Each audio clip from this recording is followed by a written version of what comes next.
Bonjour à tous, j'espère que vous allez bien. Je suis ravie aujourd'hui de vous retrouver dans cette nouvelle vidéo. Aujourd'hui mon défi ça va être de vous présenter le plus rapidement possible et dans une seule et unique vidéo tous les produits terminés qu'il me reste à vous présenter. Donc on commence tout de suite avec le lait crème concentré de chez Embryolisse qui est un produit assez populaire surtout chez les maquilleurs pro parce qu'apparemment ce serait vraiment un produit pour tout type de peau qui a une bonne base de maquillage. Sur moi ça n'a pas fonctionné. Donc j'ai fini par l'utiliser comme crème pour les mains, pour ça elle était très bien mais pour le visage en ce qui me concerne en tout cas elle est trop grasse. Je pense que je ne la rachèterai pas même si elle est plutôt correcte au niveau du prix, c'est dommage mais voilà, tous les produits ne peuvent pas aller à tout le monde je pense.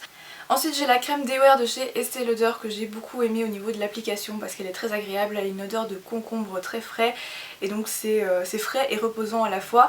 Elle est assez hydratante mais pas trop donc pour moi c'est une crème idéale. Mais au niveau du prix elle est quand même chère puisque je pense que c'est aux environs de 50 €.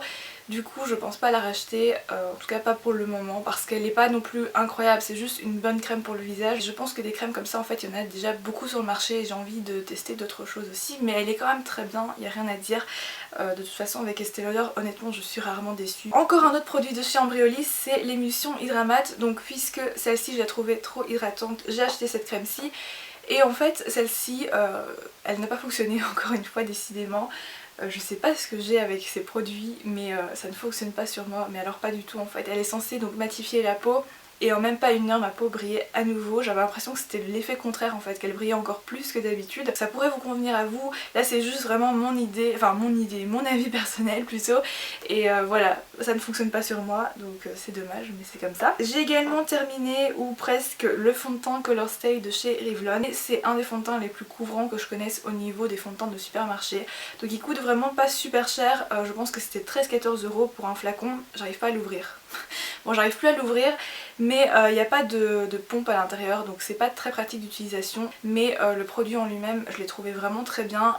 J'ai malheureusement pas pu le terminer complètement parce qu'il s'est oxydé donc il est devenu de plus en plus foncé avec le temps et c'était plus possible pour moi de l'utiliser mais je pense le racheter un jour, peut-être pas pour l'instant parce que j'utilise d'autres choses mais je pense que c'est quand même un bon produit que je peux recommander. Ensuite un autre fond de teint également c'est celui de chez Aven, pareil je l'ai pas tout à fait terminé quoique parce qu'il a oxydé également. Alors je trouve personnellement que c'est un produit qui est pas mal pour les personnes qui ont une peau sensible ou qui débutent, qui ont envie d'avoir un maquillage en fait assez léger. Donc ça c'est quelque chose qui va pas trop se voir mais vous allez quand même pouvoir jouer avec et camoufler vos petites imperfections, lisser votre peau etc. Après personnellement je ne le rachèterai pas parce que depuis que j'ai découvert les produits de teint asiatiques déjà j'ai l'impression que c'est plus fait pour ma peau en fait et surtout je les préfère en fait à celui-ci mais c'était le premier fond de teint que j'avais acheté il y a 5 ans. Alors pas celui-ci mais le premier fond de teint que j'avais acheté de toute ma vie c'était un Couvrance de chez Aven. Ensuite j'ai terminé également un échantillon du Take the Day Off de chez Clinique. Donc c'était un démaquillant biphasé pour les yeux donc ça démaquille très bien le maquillage waterproof et c'est ça que je recherche puisque j'applique toujours du mascara waterproof justement. Mais je pense pas l'acheter en grand format pour l'instant parce qu'il coûte quand même 18-20 € je sais pas exactement mais voilà c'est quand même pas donné. Alors toujours dans les démaquillants, le dernier que j'ai terminé en fait c'est celui-ci de chez Garnier donc c'est le démaquillant Yeux Express 2 en 1.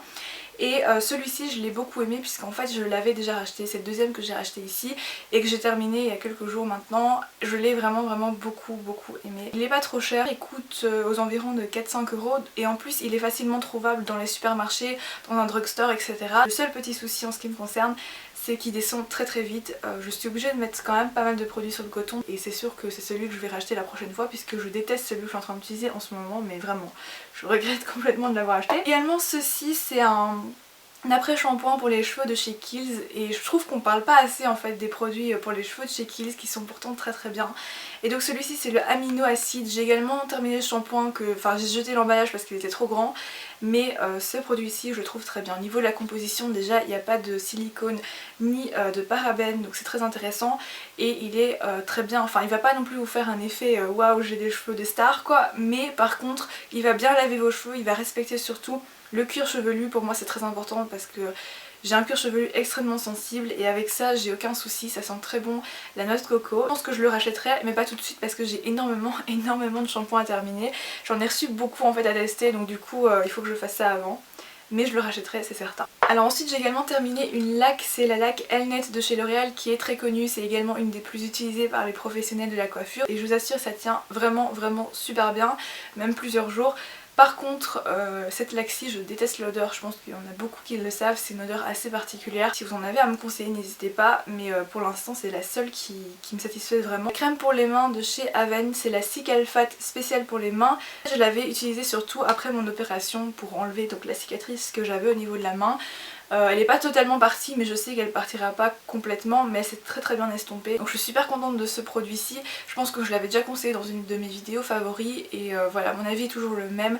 Je la rachèterai sans problème. Ensuite j'ai terminé un produit pour le corps dont je voulais vous parler parce que je l'aime beaucoup. C'est le Sakura Scrub que j'ai racheté une deuxième fois également. Donc celui-ci c'est vraiment un gommage au sucre pour le corps et la spécialité, enfin j'allais dire la spécialité non. Et la particularité de ce produit-ci c'est qu'en fait il fond vraiment au contact de l'eau, donc ça se rince vraiment très facilement, c'est super agréable à l'utilisation, vous avez un fini un peu huileux en fait après, mais au moins votre peau hydratée, elle n'est pas agressée par le gommage, donc pour moi c'est très important. En fait si vous aimez les odeurs de fleurs de cerisier du Japon, enfin moi c'est ma préférée personnellement et c'est la seule que j'aime d'ailleurs je pense, franchement il faut la sentir parce que c'est une odeur de fou et en plus ça reste sur le corps après. Et c'est super agréable, ça me donne envie en fait de la racheter, donc je pense que je le ferai. Ça coûte 15 € il me semble ou 16 €. Je sais que personnellement je fais donc plus ou moins un gommage par semaine, ça me dure 2 mois, donc voilà, c'est plutôt correct je pense. Alors j'ai également terminé pas mal de baume à lèvres parce que c'est un des produits qui est vraiment très indispensable pour moi parce que j'ai les lèvres extrêmement sèches. Donc le premier c'est le Amilab, j'allais dire Amilab de chez Amilab, oui bien sûr. C'est celui que j'avais pris quand j'étais partie au Canada, donc je peux vous dire que même par moins 30, moins 40 il m'hydratait vraiment les lèvres. Alors bien sûr j'avais quand même les lèvres un peu sèches parce que là-bas avec le froid, voilà quoi. Ensuite j'ai également terminé le très populaire Carmex original, celui-ci. Alors la composition évidemment est catastrophique dans ce produit-ci, mais par contre si vous avez besoin de retrouver des belles lèvres en très peu de temps, ça c'est vraiment le produit. Je vous conseille pas de l'utiliser tout le temps parce que comme je vous ai dit la compo est pas top, mais par contre c'est un très bon produit au niveau de l'efficacité, il n'y a absolument rien à dire. Ensuite j'ai terminé le Kiehl's Lip Balm No. 1 qui est donc sous forme de tube. Celui-ci je sais pas si je l'aime ou pas en fait. Je ne l'utilise qu'en baume de nuit parce qu'il a un fini vraiment très gras en fait. Mais il fait une bonne réparation des lèvres effectivement, mais sans plus quoi. Enfin je pense pas que je le rachèterai finalement. J'ai également cette crème de chez Aven qui est une crème anti-rougeur jour que j'ai pas totalement terminée, je pense que ça se voit. Et je ne l'ai pas aimée parce que c'est une crème donc qui est censée vraiment contrer les rougeurs. Je sais pas, mais ça me faisait super mal à l'application, donc c'est pas un produit pour moi qui est vraiment pour les peaux sensibles. Pourtant toutes les peaux qui sont rouges généralement sont sensibles justement. Pourtant il me semble que je l'avais déjà acheté et je l'avais aimé, et là cette fois-ci je pense qu'ils l'ont reformulé et il y a beaucoup trop de parfum en fait à mon goût, c'est ça qui pique à mon avis. J'espère qu'en partageant mon avis sur ces produits ça puisse quand même aider certaines personnes à avoir justement différents avis, c'est toujours intéressant. Je vous retrouve donc dimanche normalement pour une nouvelle vidéo, ce sera une routine parce que c'est la vidéo que vous me demandez beaucoup en ce moment, donc j'espère que ça vous fera plaisir. On se retrouve donc dimanche ou bien mercredi, mais normalement ce sera dimanche. D'ici là prenez soin de vous, je vous embrasse très fort et à très vite.